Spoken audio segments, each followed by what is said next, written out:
that new or used pickup truck you're thinking about purchasing will get more expensive due to the latest tariffs that the Trump administration is proposing. You have probably seen many, many videos and stories about this, but in this particular video, I want to dig a little bit deeper into the pickup truck segment specifically because it affects all of us. The pickup truck is the most popular vehicle in the United States. We love American-made, USA-made stuff here at TFL Studios. And this is very important because it affects our industry very, very directly because of the relationship between the United States, Canada, and Mexico, which kind of works as one as far as the automotive industry is concerned, specifically for pickup trucks in the United States as well. So in this video, I want to do a couple things. I want to show you the American Made Index as put together by Cars.com. This is a study that they've been doing for several years to figure out which is the least American-made pickup truck and which is the most American pickup truck. So you can hopefully get an idea about how the new tariffs may or may not affect that pickup truck, new or used, that you're thinking about buying. And I'll explain why the used trucks also are included in this story. And also, I have an interview with a friend of our show, Sam Abuelsamid, who's an industry analyst. He used to be a mechanical engineer in the industry. He used to be in representing manufacturers. He is a journalist and also an industry analyst. And I'm going to ask him some of the tough questions that have to do with this story. But now let's take a look at the story on TFLtruck.com. This is the American Made Index. Cars.com rated 100 vehicles. And this story came out in late June 2024. That's as recent as this information is available. But they don't have every pickup truck that we're interested in on this list. So I'll add a couple more points. So I'm going to go from the least American-made to the most. And unfortunately, the least American-made on the Cars.com list is the GMC Sierra 1500. They rate it at 90 out of 100. That's the ranking for the Sierra. And right next to it in number 14 is the Chevy Silverado 1500. Now, the Cars.com list that I'm showing you here did not include heavy duties. So we need to talk a little bit more about this because the GM pickup trucks, light duty 1500s and heavy duties, are built actually in many different facilities involving parts from around the continent and also the world. So for example, some of the Sierra 1500s and Silverado 1500s are built in Indiana at the Fort Wayne facility. Some of them are built in Flint, Michigan. Some of them are built in Silao, Mexico. Sorry if I mispronounced that. Springfield, Ohio, or Oshawa, Ontario. So as you can see, there's several plants manufacturing assembly plants in United States.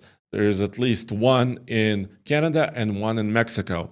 Here's one of the examples I'm talking about. If you look at a more basic, like a work truck Chevy Silverado 1500, and I found one locally at the dealership, and I was able to look at the sticker, the Monroney sticker, and it actually says part content on it. Not every online Monroney sticker will actually say that for different brands, but at least this Chevrolet one did. It says that US and Canada comprise about 37% of the parts in that vehicle, including the engine and the transmission in this vehicle.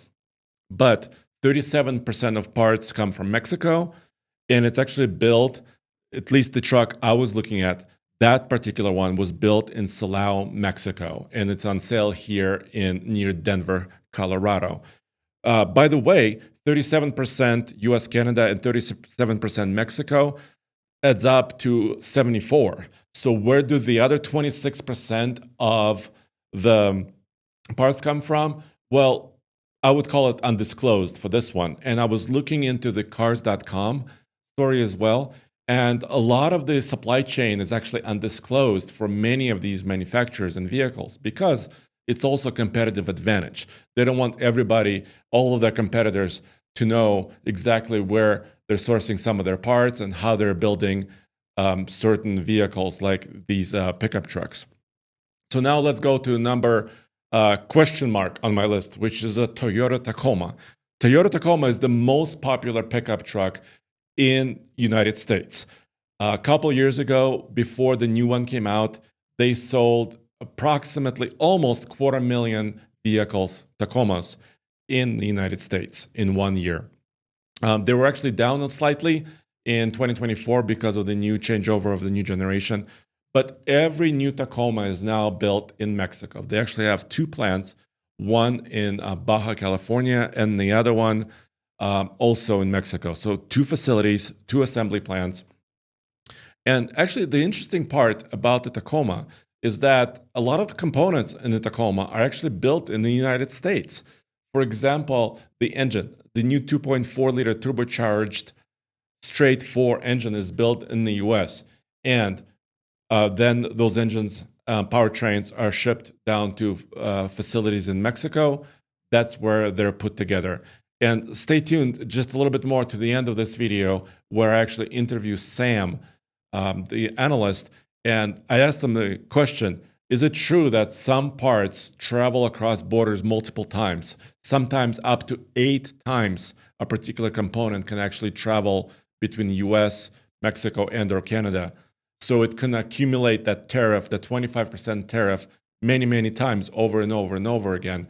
And manufacturers will not be able to shield the consumers from that price increase, which is why Sam estimates that a new vehicle price on average, including cars, will increase between $8,000 and $10,000 per vehicle. So if your Toyota Tacoma used to cost $45,000 a few months ago, for example, for a TRD off-road model, it might be $55,000. I mean, there may be other solutions to this. Well, for example, right now, the Mexico 25% tariff is on pause for about a month. And Toyota is such a massive global company that they may kind of hide some of that, maybe not a full $10,000 increase. They may be able to shift that around a little bit. But nonetheless, every pickup truck will be more expensive. And it's quite complex. Now let's go to the Ford F-150 and Ford F-Series.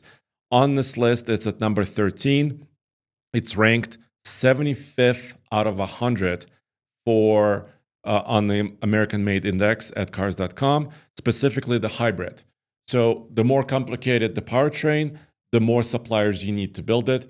F-150 hybrid is quite a great truck, in my opinion, because, first of all, it's assembled in the United States. Then it's also very powerful, also can be very efficient in the city driving. So I actually owned one for 2 years, and I was quite happy with it.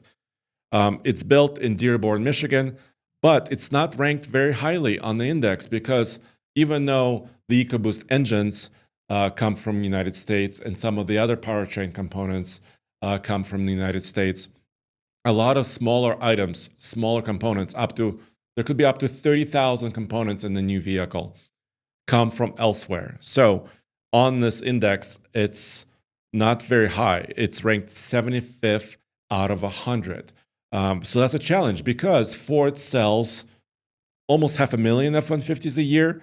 If you combine it with the Super Duty, they're approaching 760,000 trucks every single year, and they're actually growing their sales, or at least they grew them in 2024 for the year. So this is a huge deal. F-Series is the best-selling nameplate in the country. Now, number 12 on this list is the Nissan Frontier. It's built in Canton, Mississippi. By the way, I've visited several of these factories that we're talking about. I've been to the Dearborn Rouge plant at Ford. I've been to Canton, Mississippi with Nissan. So I have firsthand experience visiting with the workers and the people who actually build these vehicles and or engines. So, I feel very involved in this topic. So Canton, Mississippi, it's ranked 67th out of 100. So a little bit higher than the GM full-size and Ford full-size trucks, but also potentially could be a little bit more American-made as far as part content than the Tacoma. So Nissan Frontier may be affected a little bit less than some of these other trucks we talked about. Now let's go back to the F-150 just for a second. It's again on this list because there's multiple facilities that build the F-150. The second facility, other than the Michigan facility, is Tacoma, Missouri, the Kansas City assembly plant. The F-150 is ranked 58th out of 100, right there, number 11. And then now let's talk about number 10, which is the F-150 Lightning. It's separated in this list because it's all electric. And in general, so this list is not complete. So there is no Rivian, for example. There is no Cybertruck on this list, for example. So we still have to make this list a little bit more complete. But Rivian and Tesla Cybertruck, they're not selling the volumes as the Silverado, the Sierra, the Tacoma, the F-150, and some of the others on the list. So, but the Lightning, nonetheless, it's built at the Dearborn facility, is ranked number 10 on this list, and 56th out of 100 as far as part content, assembly, etc., etc. Now let's switch over to Ram. Let's look at Stellantis. So Stellantis is a global company. It's a French company, but Ram and Stellantis North America is based out of Michigan. And Ram 1500 trucks, let's start there, built in Sterling Heights, Michigan, ranked 43rd out of 100. Now it's getting better and better. Also, there is a Warren facility in Michigan, and that's going to come later on this list. If you see number 3 on the list, Ram 1500 Classic was built in Warren, Michigan. Ram 1500 Classic is now discontinued. So that was ranked higher, way higher than the Ram 1500 new truck, because the 3-liter Hurricane twin turbo comes from Mexico. ZF transmissions that Ram uses in their light-duty trucks and also soon to come heavy duties are actually built, many of them are built in the United States. But the heavy-duty truck, all of them are built in Saltillo, Mexico. It's not that far in Mexico. I mean, it's a little bit closer to Texas as far as geographic area is concerned, but all heavy duties are built there. The Cummins engine, though, the legendary Cummins turbo diesel, is built in Indiana. I've been to the Cummins factory. I saw the passion in the workers and, the amount of attention that they give to their factory. It looked like, it might as well have been a hospital. It was that clean and that precise when I was at that factory. But those Cummins engines are sent down to Mexico, and Mexico or other countries like Canada or even China can also retaliate with other tariffs. So we'll have to check and see how that's going to play out. We're not sure. But heavy-duty truck from Ram will be heavily affected by this. Now, number 8 on our list is a Hyundai Santa Cruz. I've personally been to the Montgomery, Alabama plant as well. But back then, when I was there several years ago, this was before the Santa Cruz actually came out as a vehicle. But I saw their Elantra and some of the other vehicles being built there. And once again, very impressive facility with many, many moving parts and thousands of people there. Santa Cruz is rated 38th out of 100. The Tundra Hybrid is next. Toyota Tundra, all Toyota Tundras actually are built in San Antonio, Texas. The Hybrid is rated 26th out of 100, and the regular Tundra is rated 20th out of 100 on this American-made index. So now this is getting a little bit better. Many of the components on the new Tundras are actually manufactured in the United States, and the truck is assembled in San Antonio, Texas. Now, it differs a little bit between the hybrid and the regular one, but they're actually increasing their sales, and the Tundra is getting more and more popular, and they sell approximately over 120,000 vehicles a year as far as Tundra is concerned. But it's getting a little bit better. We already mentioned. Now I want to go back to number 6 and 5 on this list, which is GMC Canyon and Chevy Colorado. I used to own a Chevy Colorado Trail Boss, so I know a lot about this as well. They're built in Wentzville and Missouri. all Canyons and Colorados are built at the same facility. That facility also manufactures some older full-size vans, the Expresses and Savannas, for GMC and Chevrolet, but we're not going to be talking about vans. Right now, I'm just mostly focused on pickups. They're rated 24 and 23 out of 100. So this is quite good. The many of these parts are actually built and constructed here and assembled in Missouri. Now, I already talked about Tundra and the Classic. Now, the top two. And I was a little surprised by this, but I'm happy to see Jeep Gladiator at number 2 of this list. It's rated 8th out of 100 on all vehicles on American Made Index. It's built in Toledo, Ohio. It's, that's really, really great. I think it's a good thing, but unfortunately, the Jeep sales haven't been so good recently because they are recreational vehicles. They have been priced very, very high already. We've talked about this ad nauseum on our TFL Talking Trucks podcast and many other forums. But nonetheless, the Jeep Gladiator is very high on this list on the American Made Index. But number 1 on American Made Index list, as far as pickup trucks are concerned, and the data we have here, is the Honda Ridgeline.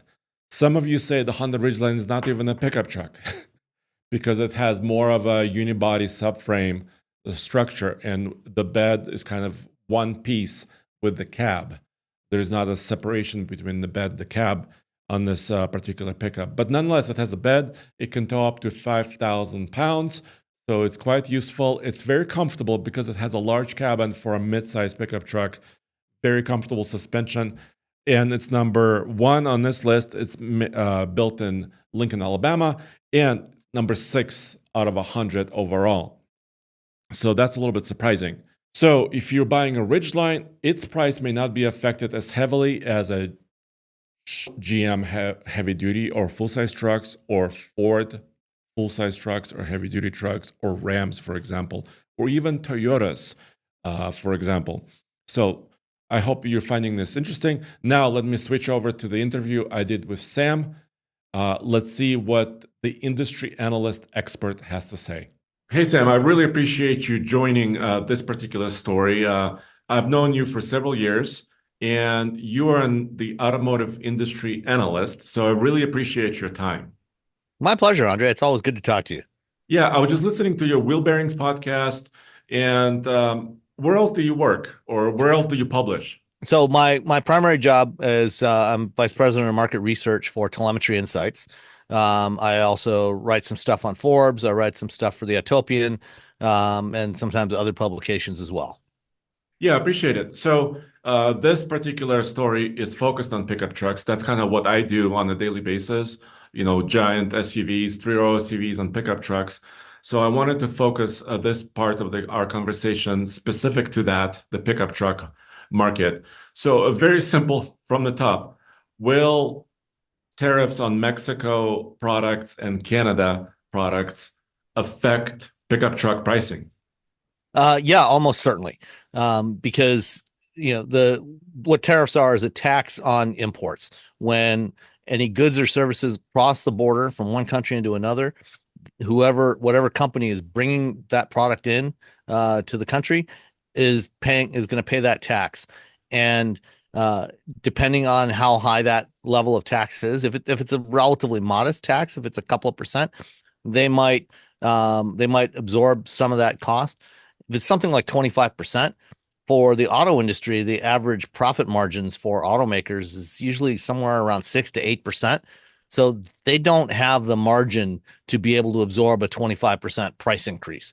And so almost inevitably, when there are tariffs on products, whether it's cars or anything else, most of that cost ends up getting passed down to consumers that are ultimately buying the product.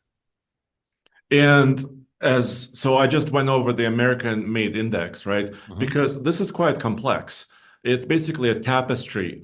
Each vehicle. Yeah, it's a good description. It's a tapestry. It's like 30,000 components, small parts that make up a vehicle, let's say a pickup truck. And some of them may come from United States, Canada, Mexico, Europe, Asia, I mean, Japan. So, and it's quite complex, but it's not just about where the vehicle is assembled, as we're just kind of teasing out this information. Yeah, in the industry, we talk about, different tiers of suppliers. The tier one suppliers are those that are supplying components and systems directly to the automaker, and you got tier two, tier three, and so on that are feeding parts up through the chain. And so you have everything from nuts and bolts and connectors, that from tier three or tier four suppliers that go up to other suppliers to be made into components and systems. A friend of mine I was talking to this morning gave me an example. He's an engineer and an automaker, and talked about how there's a wiring harness for the side airbag system in a vehicle. Some of the materials and parts for that come from Japan, go to a supplier plant in Mexico where they assemble the wiring harness. From there, it goes across the border into the US to another supplier that combines it with an airbag module. And when it makes that border crossing, that wiring harness is subject to a 25% tariff. Then that assembly of the airbag module and the harness goes back to another supplier plant in Mexico where it gets assembled into a seat. If Mexico levies retaliatory tariffs, it could potentially be subject to more tariffs at that point. We don't have that yet, but that could happen. And then that seat ends up coming back from that seat supplier back to an assembly plant in the US where it gets assembled into a vehicle, into a truck that gets sold to consumers. And when it crosses the border back into the US the second time, it again, now that the value of that seat gets taxed, gets a tariff. And so you've already got two levels of tariff that have been paid just on that seat. And then, when you talk about vehicles, even vehicles that are assembled in Canada and Mexico are assembled oftentimes from parts that come from plants in the other two countries or other parts of the world. So there's all kinds of points in the chain where you could get tariffs added on, that all that stuff stacks up and ends up in the final cost. And then in addition to that, if the vehicles are final assembled in Canada or Mexico, then they have another 25% based on the value of that whole vehicle. Exactly. So it is true because I heard somewhere that potentially some components cross borders up to 8 times. Is could that be true? That's absolutely true. Yeah. Because as I said, there's, you've got different levels of suppliers. They're supplying everything from the little individual components. If you look at, an engine controller, or some other ECU in the vehicle, you open that up, it's got all kinds of connectors, or a wiring harness. You got all kinds of connectors. You get the wires. All these little bits are coming from various locations, and they all have to come together to make that full system. And so as all the pieces are being assembled, it goes to different plants and may cross borders multiple times.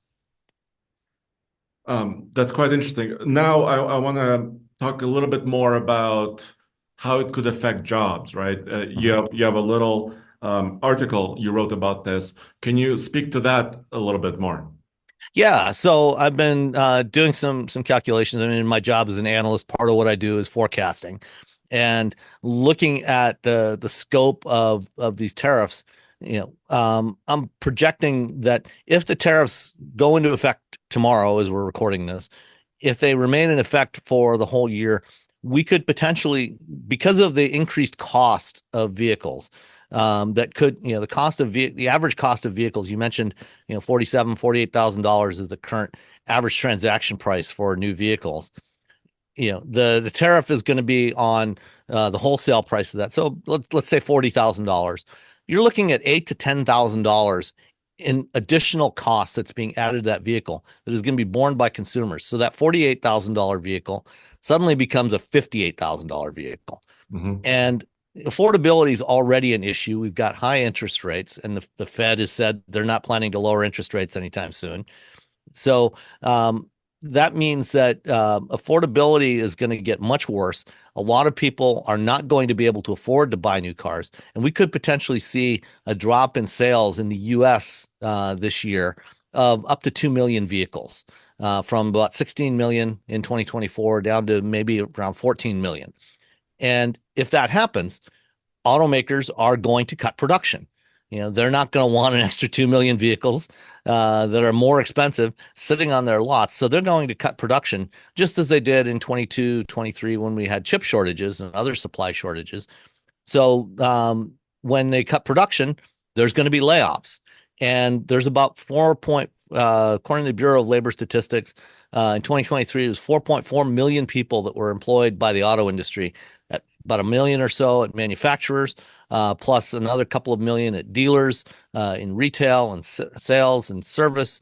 And so potentially you could be looking at several 100,000 job losses if the cost of these vehicles goes up by that much overnight. And you're not even considering like aftermarket companies that supply parts or components to those vehicles. Yeah, I mean that it doesn't really take into account aftermarket so much. It's more for the new vehicle sales. But yeah, aftermarket's going to be affected. Everybody's going to be affected. And when if you cut 100, 150, 200,000 jobs from the direct auto industry, from manufacturing, it's estimated that for every direct employment job in the auto industry, there's about 7 other jobs across the economy that are supported by that. People work in the auto industry, they're fairly well paid. They spend money in restaurants and stores. And if they don't have that money to spend, then other jobs are going to be lost as sales are lost in other business areas. So, there's a huge potential impact on the economy. And that's just the auto industry. That doesn't include every other aspect of the economy where there's cross-border trade. All right. Before we get to a different topic, I want to mention raw materials. I wanted to ask you about raw materials because, for example, the Ford F-Series, heavy use of aluminum, right, in their body components. Also steel. I mean, all the truck frames are made of steel. Could there be an issue there? I mean, do you have any vision into that as far as raw material prices and costs? Yeah, it's just like everything else. The raw materials. There's also raw materials that are imported. Everything from iron ore and bauxite for steel and aluminum, to processed aluminum and steel. Some of that is done in the U.S., some is done in Mexico, some is done in Canada, and so there are rolls of steel rods that cross the borders, and that is also going to be subject to tariffs. The industry buys a fair bit of steel and aluminum from Canadian suppliers, from Mexican suppliers. All of that is going to cascade into that increase in costs. All right. Now, switching gears, we mentioned about brand new vehicles. You mentioned the market size of brand new vehicles in the United States, about 16.5 million or 16 million. Let's talk about used vehicles, because we had several comments on some of our videos saying, all right, if new vehicle prices are going up and up and up because of these tariffs, I'll just buy a used truck or a car. Yeah, so that gets us back to the problem we had during the chip shortage. We had reduced supply of new vehicles. People need vehicles. They need replacement vehicles for whatever reason. Their old vehicle dies, gets into a crash, whatever it might be. They have to get a replacement vehicle. And if there's not a new vehicle available that they can afford, they're going to go to the used vehicle market. And now you get back into that supply demand challenge of, now you've increased the demand for used vehicles. And just as we saw in 2021, 22, 23, where used vehicle prices followed the new vehicle prices up, the same thing is likely to happen here. We'll see an increase in the price of used vehicles. And in fact, it may well be worse than what we saw in 21, 22, because at that point, we had more supply of used vehicles because we had, prior to 2020, we were selling a lot of vehicles. And so there was more availability of, used 3 to 5 year old vehicles at that point. Now we're at a stage where, we're a few years out from those lows of the pandemic, those low production points during the pandemic, when there was not very many new vehicles, or not as many new vehicles being produced. And so the supply of used vehicles is tighter than it normally would be at this point in time. So that is also going to probably cause an increase in the price of used vehicles. Yeah, that totally agree. I mean, we saw at TFL, we usually buy 2 or 3 or 4 sometimes vehicles per year as far as for long-term testing. And I remember during the pandemic, uh, first of all, the used vehicles we were able to buy, I mean, sorry, the new vehicles we were able to buy kept their value. Mm-hmm. The value, they almost didn't lose their value because there was a short supply. And then used vehicles were also very high on pricing. And so we saw that directly in our small business for our reviews as well. Yeah, and you mentioned earlier, I think you looked up, I think Edmunds was saying that the average price of used vehicles towards the end of 2024 was about $27,000. Yeah, that's a lot of money for a used It is. vehicle. It is. And it's a lot more than it was 5, 6, 8 years ago. Well, there you have it. I think this is a very serious matter, and it will affect all of us here at TFL Studios, many of you out there. If you are looking to purchase not just a brand new pickup truck, but also a used one, and I will do a separate story about used vehicles, but because the volume of the new vehicles may shrink and will shrink if these tariffs take hold or when they take hold, there will be fewer of them built because more people will not be able to afford brand new vehicle. You may select to buy a used pickup truck instead. But once again, there is not that many of the used vehicles on the market for many different reasons. So the price of used vehicles will also go up, just like we saw during COVID. So I'll do a little bit more of a deep dive into used vehicle market in a separate story, but it will affect all of us, most of us here who are looking for a new vehicle, a new pickup truck to buy. Thank you for joining me in this video, and I'll see you next time at alltfl.com.